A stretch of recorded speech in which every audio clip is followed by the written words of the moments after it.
Julien Courbet est un homme heureux en amour depuis qu'il a rencontré sa femme Catherine. Ensemble, ils ont eu 2 beaux enfants, Lola, 21 ans, et Gabin, 20 ans.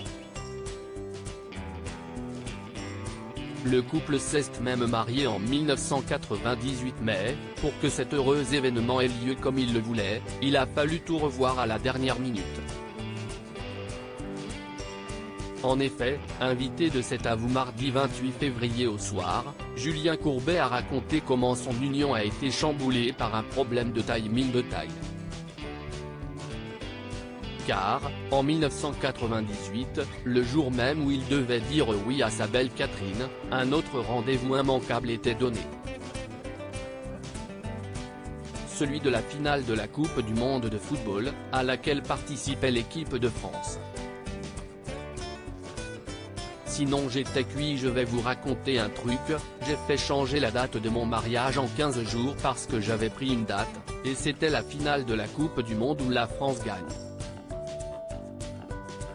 Je choisis cette date et je me dis qu'il n'y a aucune chance que la France aille en finale, donc le dimanche soir, on va se marier, s'est-il souvenu sur le plateau d'Anne-Elisabeth Lemoine.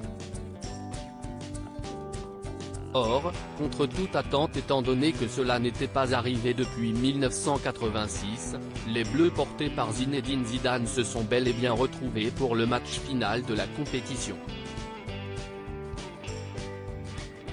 Puis on commence un peu à regarder la Coupe du Monde et on se dit qu'ils sont en quart de finale.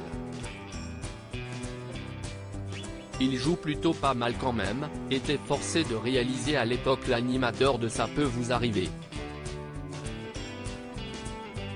Fort heureusement, il a réussi à décaler la date de son mariage au lendemain.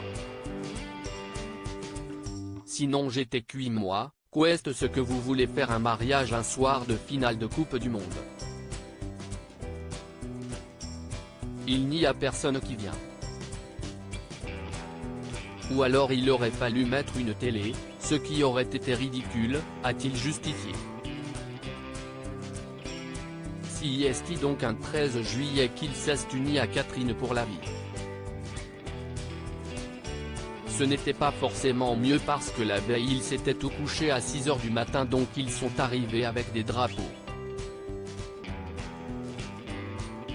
A-t-il souligné néanmoins avec amusement. Au moins, tous ces invités sont certains de ne jamais oublier ce jour.